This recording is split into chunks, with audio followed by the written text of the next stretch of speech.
Jake Martinez stood on the bridge of his ship and looked out at the stars.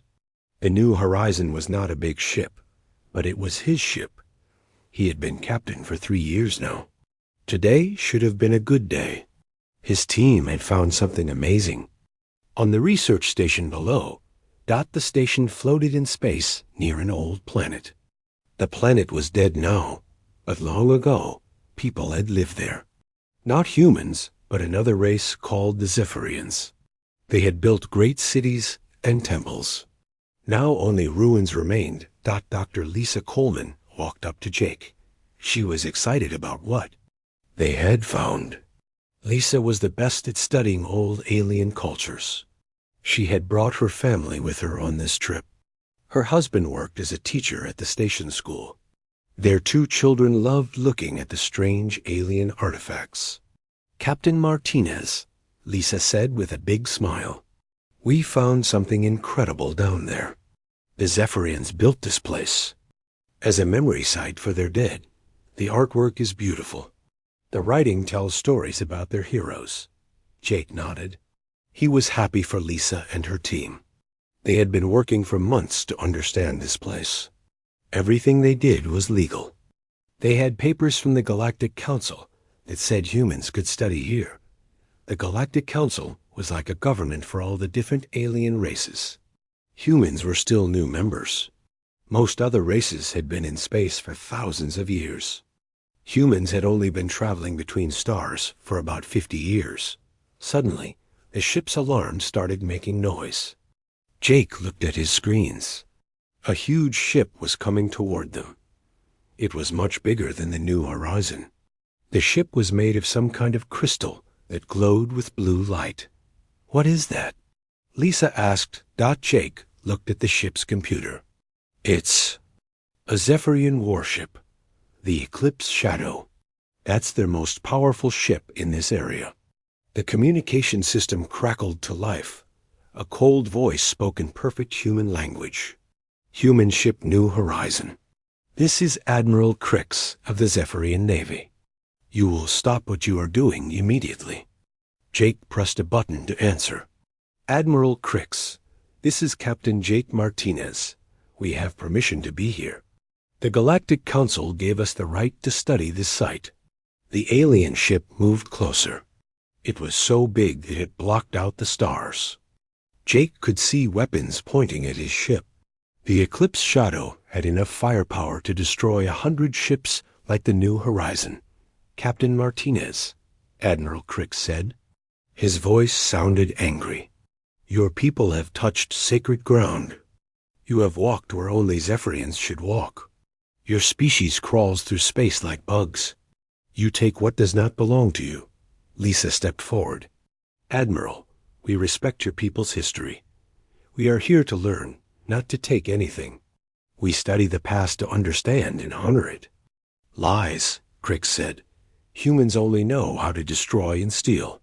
You are young and stupid. You think your papers mean something to us. We do not care about your council. Jake felt worried. The Zephyrians were known to be proud and sometimes violent, but they usually followed galactic law. This was different. Admiral Crix sounded like he wanted a fight. Admiral, Jake said carefully, we don't want any trouble. If you want us to leave, we can talk about it. Maybe we can find a way to work together. The alien laughed. It was a cold sound that made Jake's skin crawl. Work together? With insects? No, Captain. Today you will learn what happens when humans forget their place. The Eclipse Shadow's weapons began to glow brighter. Jake saw the energy building up. He had seconds to act. All hands, prepare for emergency jump, Jake shouted to his crew. Get everyone off the station now. But it was too late. The Eclipse Shadow fired. Beams of pure energy struck the research station. The shields that protected it lasted only a few seconds. Then the weapons cut through the station like it was made of paper. Jake watched in horror as the station exploded. 37 people had been working there. Scientists, teachers, children. Lisa's husband and kids were down there. All of them were gone in an instant. "No!" Lisa screamed. She fell to her knees as she watched her family die. The Eclipse shadow turned its weapons toward the new horizon. Jake's ship was fast, but not fast enough. The first blast hit their shields. The second one would destroy them. "Jump now!" Jake ordered. The new horizon disappeared in a flash of light. They escaped, but barely. Half the crew was hurt. The ship was damaged, and they had left behind everyone on the station. Jake sat in his captain's chair and stared at the empty space where the station had been. His hands shook with anger. Admiral Crix had not just killed humans. He had done it on purpose. He had made it slow and painful. He had wanted them to watch. Why? Lisa asked through her tears. Why did he do this? We weren't hurting anyone. Jake did not have an answer. The Zephyrians had always looked down on humans. They thought humans were weak and stupid. But this was more than that. This was a message. Admiral Crix wanted every human to know that they meant nothing to him. The communication system came alive again. Admiral Crix's voice filled the bridge. "Let this be a lesson to your kind, Captain Martinez. Humans are insects. When insects become too bothersome, they get stepped on. Tell your people what happened here. Tell them that the Zephyrians will not tolerate their presence in sacred space." The signal ended. Jake looked around his bridge.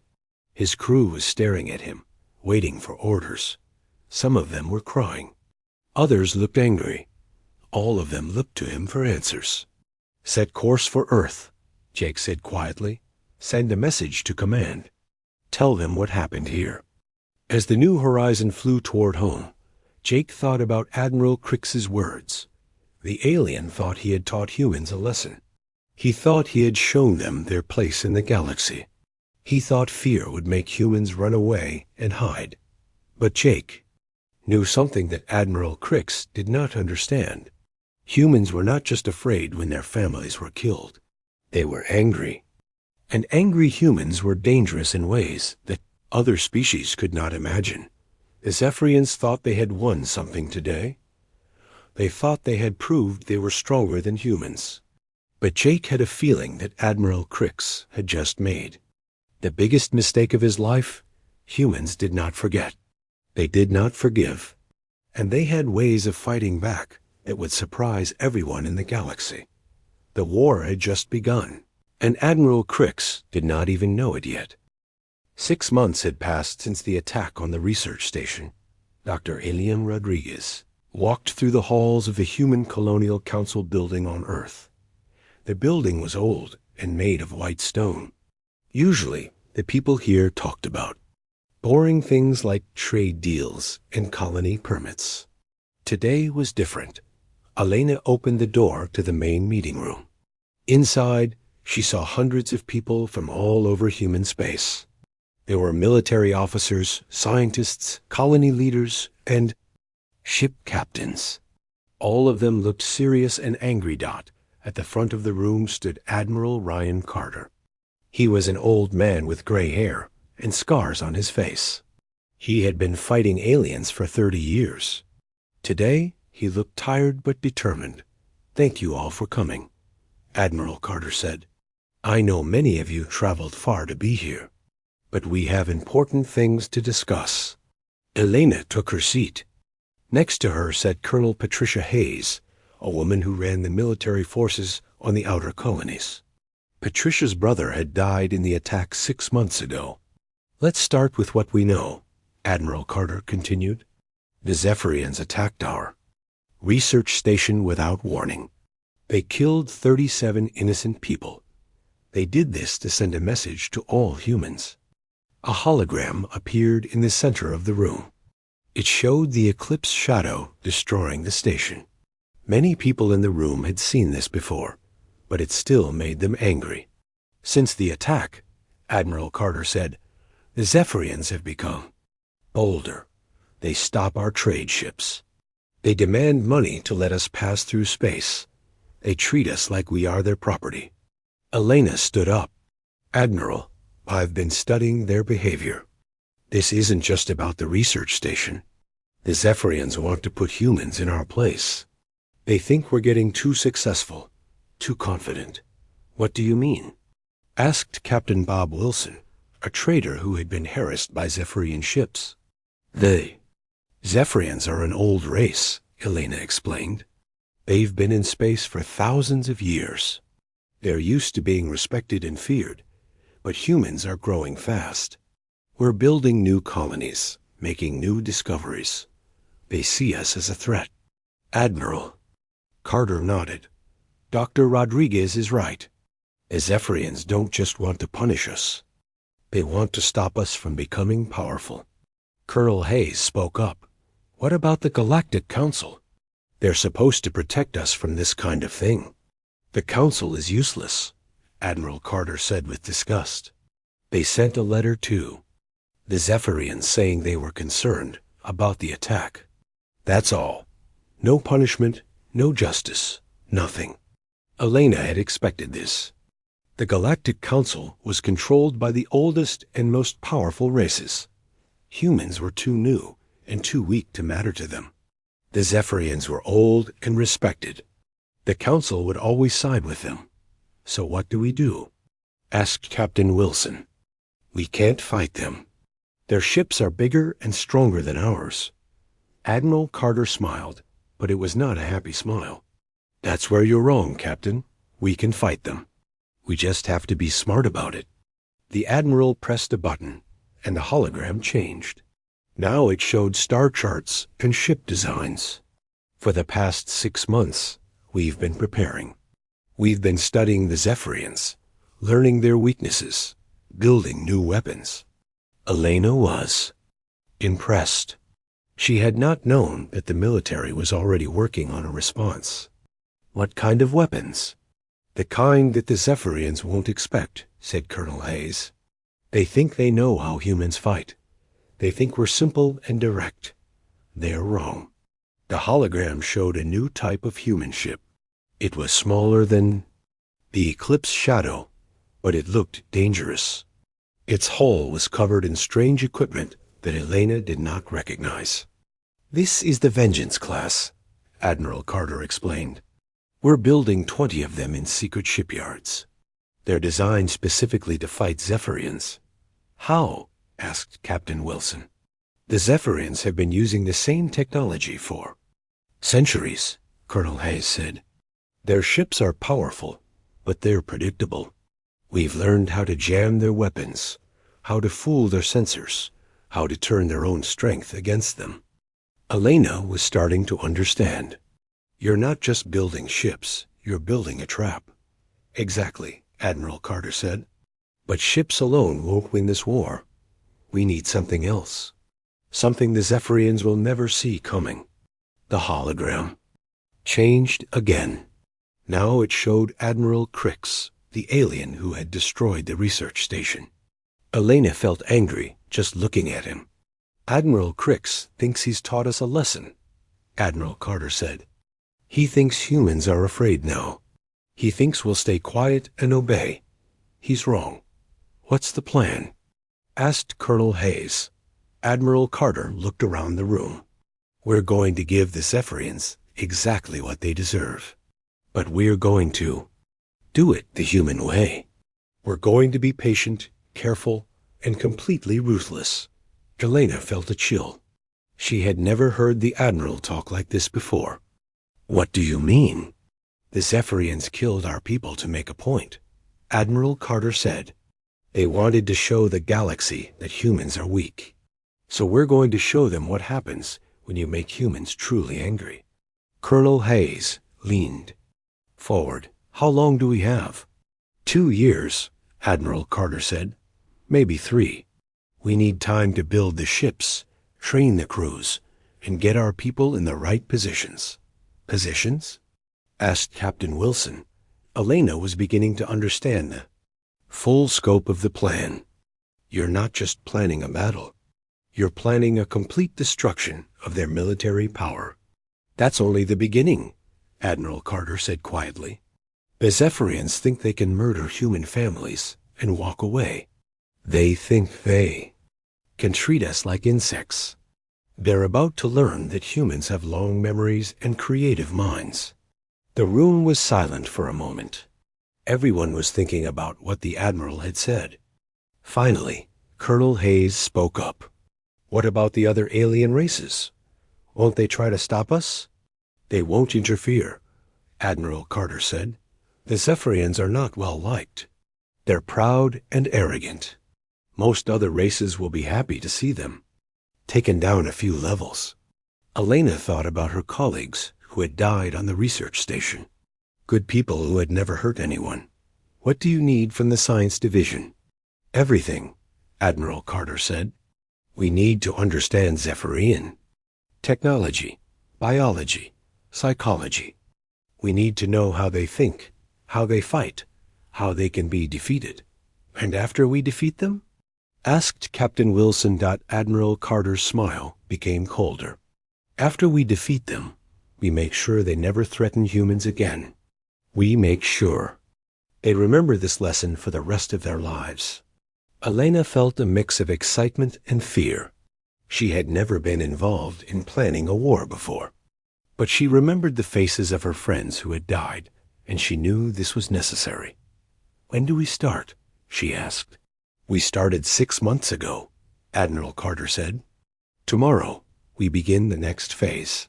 Dr. Rodriguez, I want you to lead a team to study everything we know about Zephyrian culture.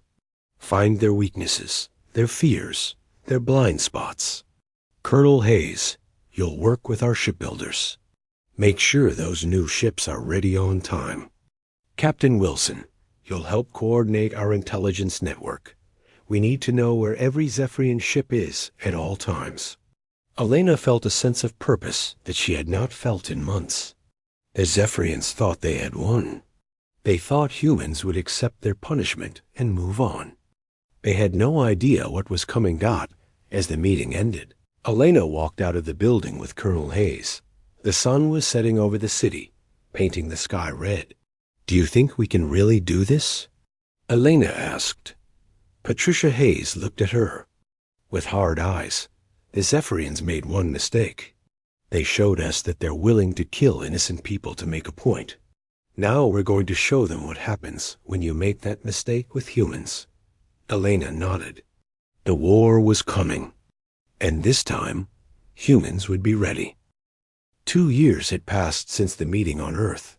To most people in the galaxy, it seemed like humans had accepted what happened. Trade ships still flew between the stars. Human colonies kept growing. The Zephyrians believed they had won their point, but they were wrong. Lieutenant Commander Alex Turner worked from a small office on Luna Station. The office looked boring from the outside. The sign on the door said, Colonial Survey Department. Inside, Alex and his team were fighting a secret war. Morning report, Alex said to his team. It was early in the morning, but his people had been working all night. Dr. Kevin Stone looked up from his computer. Before the war, Kevin had been a teacher who studied alien languages. Now he was one of the best intelligence officers in human space. We finished mapping the Zephyrian command structure, Kevin said. Every ship, every base, every important leader. We know where they are and what they're doing. What about their weaknesses? Alex asked. Captain Amy Brooks smiled. Amy had been living among the Zephyrians for 18 months. She pretended to be a human trader, but she was actually a spy. The Zephyrians trusted her because they thought humans were too stupid to be dangerous. They have a big weakness, Amy said.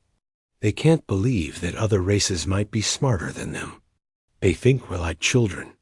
They talk about secret things right in front of me because they think I won't understand. Alex nodded. This was exactly what they had hoped for. What else? Their whole military is based on honor and tradition, Amy continued. They have rules about how to fight that. They never break. They always attack the same way. They never expect surprises. Kevin pulled up a hologram showing Zephyrian space. They have 17 major military bases and 43 smaller ones. Their main fleet is stationed here, at their capital world. Admiral Crix's personal ship, the Eclipse Shadow, is still there.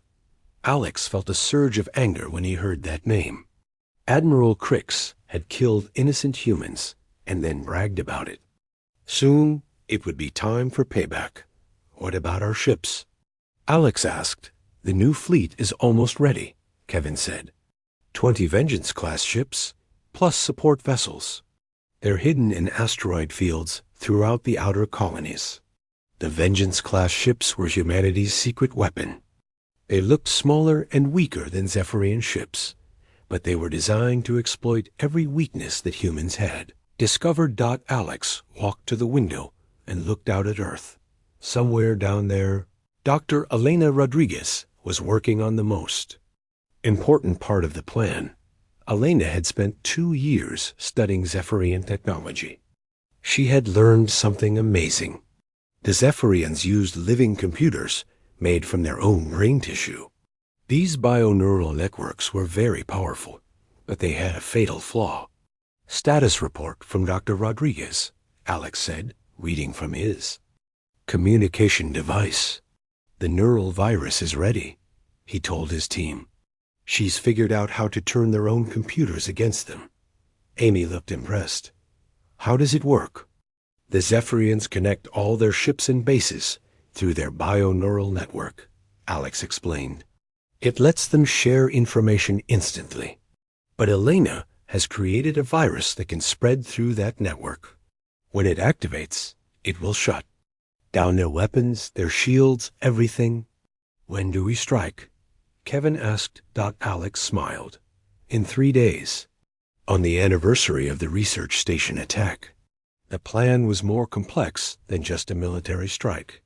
Humans had spent 2 years putting pieces in place all over Zephyrian space. They had traders, diplomats, and scientists in every major system. When the time came, they would all act together.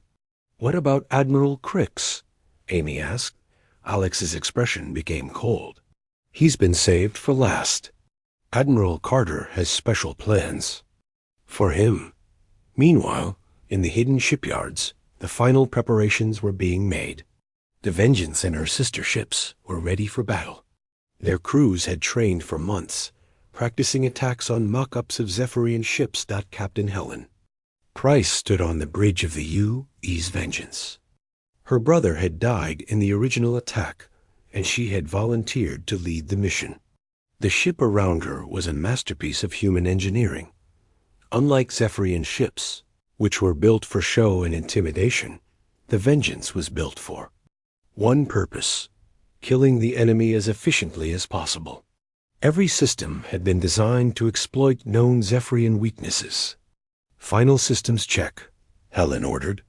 All weapons ready, reported her tactical officer. Stealth systems online, called out the engineer.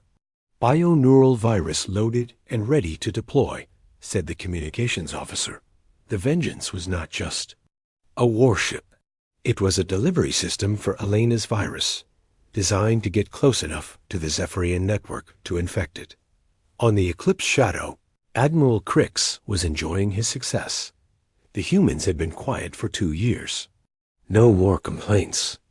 To the Galactic Council, no more attempts to enter sacred space. He believed he had taught them their place.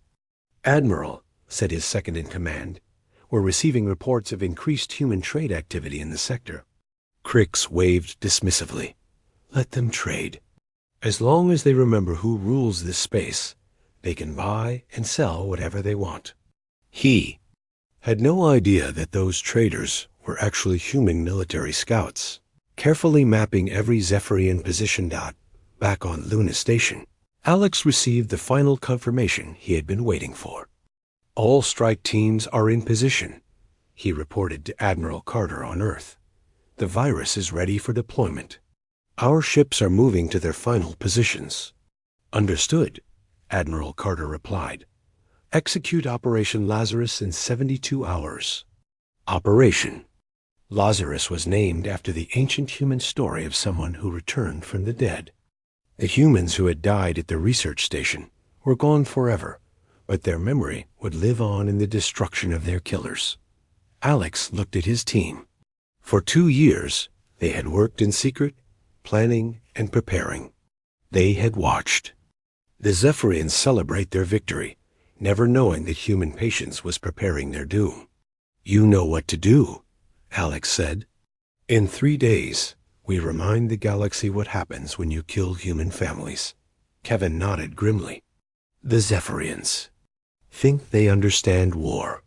They think it's about honor and glory. They're about to learn that humans fight differently." Amy stood up. "I need to get back to Zephyrian space. I have one last job to do." "What's that?" Alex asked. "I need to make sure Admiral Crix is exactly where we want him when the attack begins." As Amy left for her final mission, Alex felt a mix of excitement and nervousness. They had one chance to get this right. If they failed, the Zephyrians would be ready for them next time. But Alex was confident. The Zephyrians had spent 2 years believing they had won. They had no idea that humans could be patient, that they could plan, that they could think beyond simple revenge. The Zephyrians were about to learn that humans were not the simple, emotional creatures they believed them to be. They were about to discover that human anger was cold, calculated, and utterly devastating. In 72 hours, Admiral Crix would understand the true meaning of human justice. But by then, it would be far too late. The attack began at exactly 0800 hours, Galactic Standard Time. It was 3 years to the minute since Admiral Crix had destroyed the human research station. The Zephyrians had forgotten that date, but humans remembered everything. Admiral Ryan Carter stood on the bridge of the UES Vengeance, watching as his carefully planned operation unfolded across 17 star systems. This was not just a battle. It was the complete destruction of Zephyrian military power. "All strike teams report ready," announced Commander Helen Price, his tactical officer. Around the bridge, Carter could see the faces of his crew. Many of them had lost friends or family in the original attack. They had waited 3 years for this moment. "Signal from Luna Station," reported the communications officer. "Operation Lazarus is authorized." Carter took a deep breath. "Execute." The first target was the Zephyrian Border Patrol near the outer colonies. Captain Amy Brooks, still disguised as a human trader, approached the patrol ship in her small vessel. "Zephyrian patrol ship, this is trader vessel Starrunner," Amy said. Into her radio, "I have cargo manifests for inspection." The Zephyrian patrol leader, Commander Vex, was bored. He had been checking human trade ships for months. They were always harmless. "Approach for inspection," Vex ordered. Amy's ship moved closer. Hidden in her cargo hold was a small device that Elena Rodriguez had designed. As soon as Amy's ship docked with the patrol vessel, the device activated. The bioneural virus spread through the Zephyrian ship's computer system in seconds. Suddenly, all the ship's weapons stopped working. The shields went down. The engines died. "What's happening?" Vex shouted to his crew. Before anyone could answer, the space around the patrol ship filled with human warships. The Vengeance class. Vessels seemed to appear from nowhere, their stealth systems making them invisible until they were ready to strike. "This is Captain Bob Wilson of the UES Fury," came a voice over the radio. "Zephyrian patrol ship, you are surrounded. Surrender. Now." Commander Vex reached for his weapons controls, but they were dead. His shields were down. His engines were offline. In 30 seconds, his ship had gone from a powerful patrol vessel to a helpless target. "Impossible." Vex whispered the same. Scene was playing out across Zephyrian space. Human operatives activated virus devices in 17 different locations. Within minutes, every major Zephyrian military installation was defenseless. On the Eclipse shadow, Admiral Crix felt his ship shudder. Warning lights began flashing on his bridge. "Report," he ordered. "Sir, we're losing power to all systems," his engineer reported. "Weapons are offline. Shields are failing." "How is this possible?" Crix demanded. His second-in-command, Captain Zara, checked her instruments. "Sir, we're detecting multiple human ships approaching. They're surrounding us." Crix laughed bitterly. "Human ships? They wouldn't dare attack us directly. They're too weak, too cowardly." "Sir," Captain Zara said quietly, "sensors show 20 vessels. They're not the same ships that ran away 3 years ago." The Eclipse Shadow's main screen activated. Admiral Carter's face appeared, looking directly at Crix. "Admiral Crix," Carter said calmly. "I am Admiral Ryan Carter of the Human Colonial Forces. You are surrounded and outgunned. Surrender immediately." Crix's 4 eyes blazed with anger. "You dare threaten me, human? My ship is worth 10 of yours. Your ship is dead." "In space," Carter replied. "We've disabled your bio-neural network. You have no weapons, no shields, no engines. You're helpless." "Lies," Crix shouted. "Show me what your pathetic fleet can do." Carter nodded to Helen Price. "Fire 1 warning shot. Target their communication array. The UE's Vengeance's main gun." Fired once. The energy beam struck the Eclipse Shadow's communication tower and vaporized it completely. The massive Zephyrian ship shook from the impact. "That was a warning," Carter said. "The next shot will be aimed at your bridge." Crix stared at the screen in shock. Human weapons were not supposed to be that powerful. Human ships were not supposed to be that accurate. "What have you done to us?" Crix asked. "We've done exactly what you did to us," Carter replied. "We studied you. We learned your weaknesses. We planned our revenge. The difference is, we were better at it." Across Zephyrian space, the human attack was proceeding perfectly. Every major military base was under attack. Every fleet was surrounded. The Zephyrians, who had ruled their sector for centuries, were being systematically destroyed. At the Zephyrian Naval Academy, young cadets watched in horror as human ships materialized around their training facility. The base's defense systems had been disabled by the virus. The students could only watch as their instructors surrendered. At the Zephyrian High Command, General Malig tried desperately to coordinate the defense. But the bio-neural network that had been their strength was now their weakness. The human virus had spread everywhere, leaving their forces blind and helpless. "Sir," reported his aide, "we've lost contact with 70% of our fleet." "How many ships do we have left?" Malik asked. 16, sir, out of 400. Malik felt his world collapsing. In 6 hours, the mighty Zephyrian Navy had been reduced to a handful of ships. Back on the Eclipse Shadow, Admiral Crix was beginning to understand the magnitude of what was happening. "You've destroyed our entire military," he said to Carter. "Not destroyed," Carter corrected. "Captured. We're not here to commit genocide, Admiral. We're here to end your ability to threaten innocent people." "What do you want?" Crix asked. "Justice," Carter replied. 3 years ago, you murdered 37 human civilians. You did it to send a message. Today, we're sending our own message." Carter turned to his crew. "Prepare boarding parties. I want Admiral Crix and his senior officers taken alive." "Sir," Helen Price said, "what about the other Zephyrian ships?" "Disable them all," Carter ordered. "Any ship that surrenders will be spared. Any ship that resists will be destroyed." The human boarding shuttles launched from the Vengeance.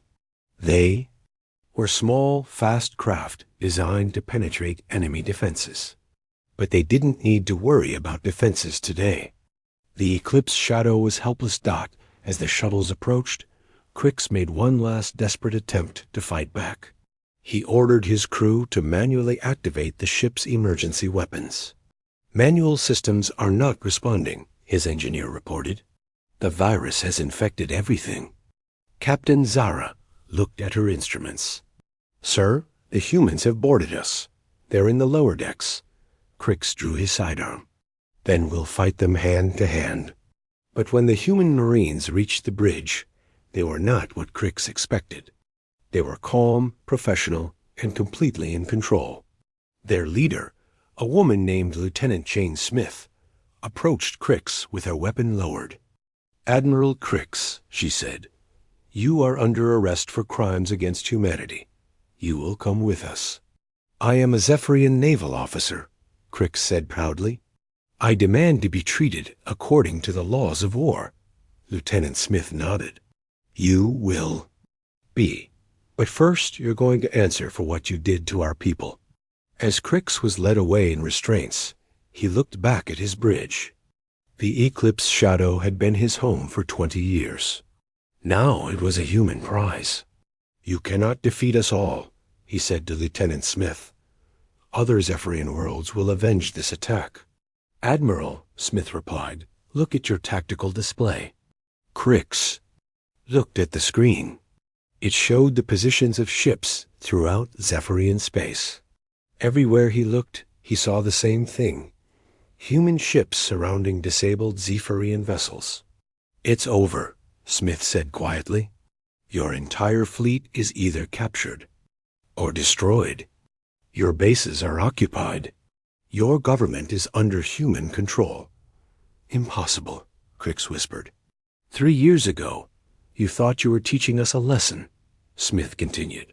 You thought you were showing us our place in the galaxy. But you made one mistake. What mistake? You assumed that because we're young, we're stupid. You assumed that because we're emotional, we're weak. You were wrong about both things. As the Eclipse Shadow was towed toward a human prison ship, Crix finally understood what had happened. The humans had not just won a battle. They had won a war that he hadn't even known was being fought. Admiral Carter watched from the bridge of the Vengeance as his fleet secured the last Zephyrian positions. The operation had taken less than 12 hours. A military force that had terrorized this sector for centuries was now completely helpless. Sir, Helen Price reported, all objectives have been secured. Total casualties, 0 human deaths, 47. Zephyrian deaths from ships that resisted. Carter nodded grimly. The humans had been efficient and professional. They had disabled rather than destroyed whenever possible.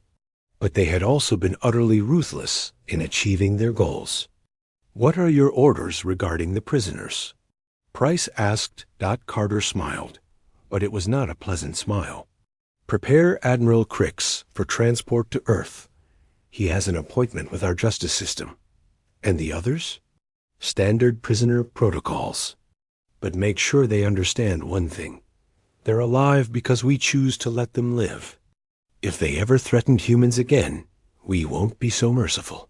As the human fleet began its journey home, Carter reflected on what they had accomplished. The Zephyrians had thought they were dealing with a primitive, emotional species.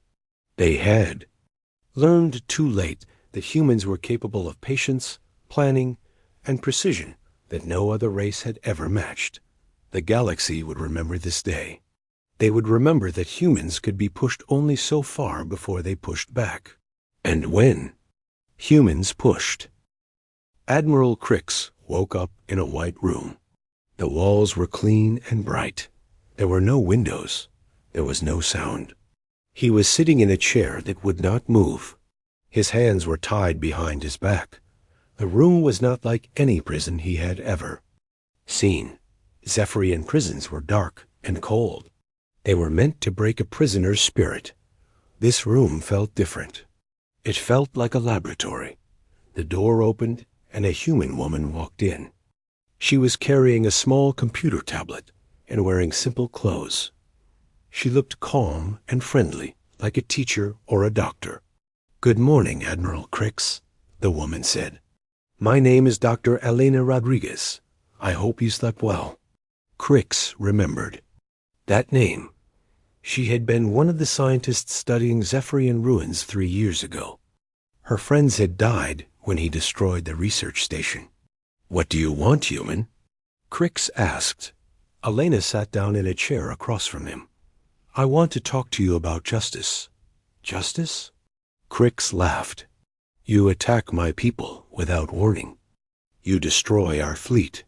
You capture our officers. And you call this justice? Yes, Elena said simply. But not the kind of justice you understand. She turned on her tablet and showed him pictures. They were photos of the research station before the attack. Crix could see humans working, studying, learning. He saw families living together, children playing. These people were not soldiers, Elena said. They were not threatening you. They were just trying to learn about your history. They were trespassers. Crix replied. They touched sacred ground. They had permission from the Galactic Council, Elena reminded him. Legal permission that your government had agreed to. I do not care about human laws, Crix said. Elena nodded. I know. That's exactly the problem. She showed him more pictures. These were from after the attack. Debris floating in space. Twisted metal. Nothing left of the station or the people. Who had lived there? You killed 37 people that day, Elena said. Scientists, teachers, children. You killed them to send a message.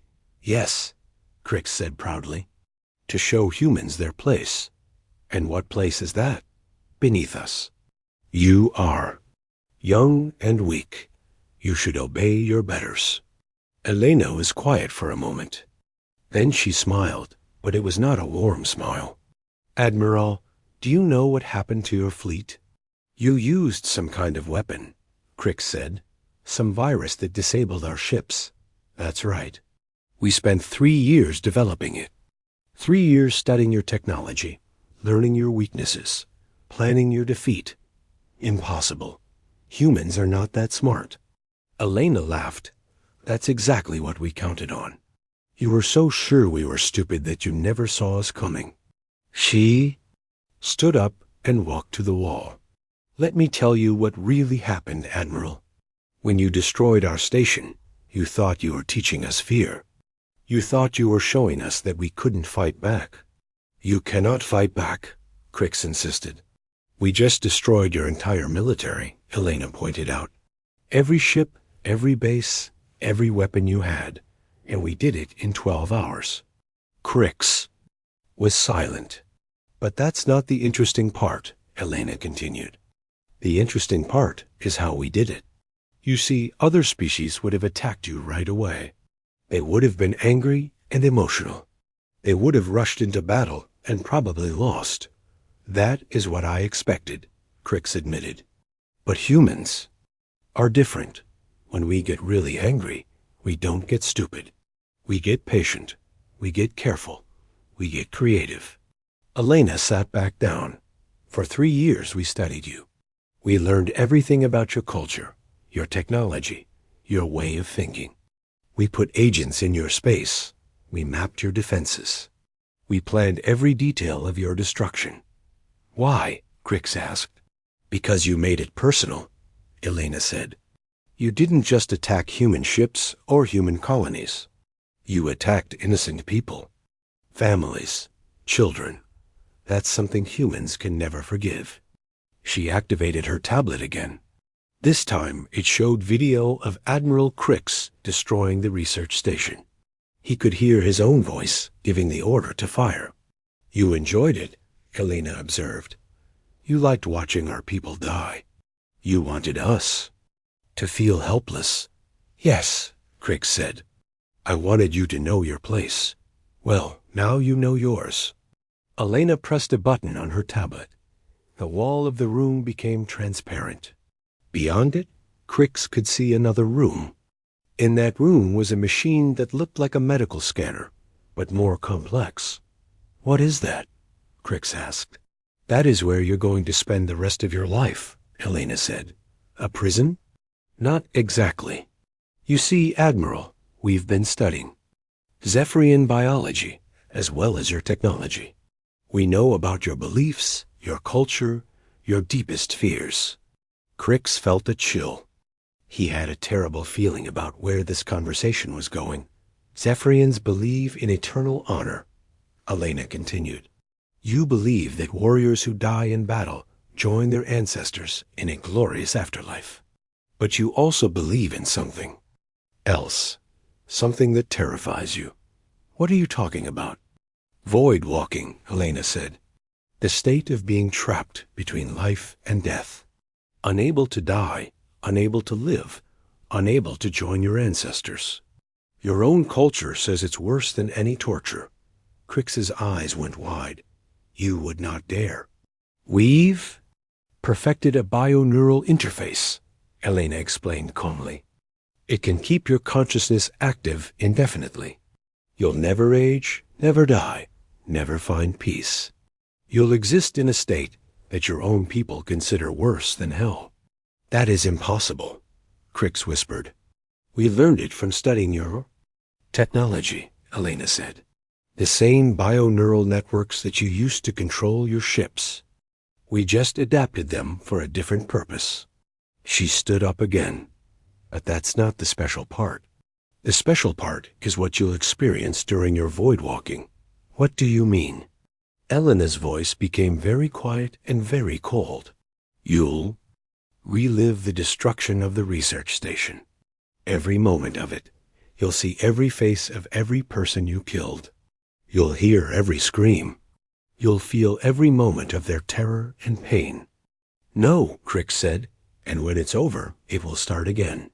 And again, and again, for as long as human civilization exists. Crix tried to stand up, but his restraints held him in place. You cannot do this. It is against galactic law. Actually, it's not, Elena said. We're not executing you. We're preserving you. For scientific study. Completely legal under galactic regulations. This is torture. No, Elena corrected. Torture is what you did to our families. This is justice. The door opened, and Jake Martinez walked in. He was wearing the uniform of the Human Justice Corps, a new organization created specifically to deal with cases like this. Hello, Admiral, Jake said. Remember me? I was the captain of the New Horizon. I watched you murder my friends. Crix stared. At him. You escaped. You ran away like a coward. I ran away to warn my people, Jake said. To tell them what you had done. To make sure you would pay for it. This is wrong, Crix said desperately. Warriors should die in battle, not like this. You lost the right to a warrior's death when you murdered children, Jake replied. Elena picked up her tablet. The interface is ready. We can begin the procedure now. Wait, Crix said. What about the Galactic Council? What about other Zephyrian worlds? They will demand my release. The Galactic Council has already ruled on this. Elena said, since you acted outside their authority when you attacked the research station, you forfeited their protection. As for other Zephyrian worlds, Jake added, they're too busy rebuilding their defenses to worry about you. It turns out that when you lose your entire military, you become very concerned about protecting what's left. 2 human technicians entered the room. They were carrying equipment that Crix recognized as medical scanners, but modified in ways he didn't understand. Please, Crix said, I am a warrior. Let me die with honor. You should have thought of that before you killed innocent people. Elena said, this is not how war should be fought, Crix protested. You're right, Jake agreed. War should be fought between soldiers, not against civilians. But you changed the rules when you targeted our families. Now you get to live with the consequences. Elena added Dot as the technicians prepared their equipment. Crix made one last desperate attempt. Other species will fear you if you do this. They will see humans as monsters. Elena paused. Maybe. But they'll also see what happens when you murder human children. and they'll remember that lesson for a very long time. Besides, Jake said, we're not doing this to be feared. We're doing this because it's what you deserve. The technicians activated their equipment. Crix felt something connecting to his nervous system. His vision became blurry, then cleared. Suddenly, he was back on the bridge of the Eclipse Shadow, 3 years ago. Target the research station, he heard himself say.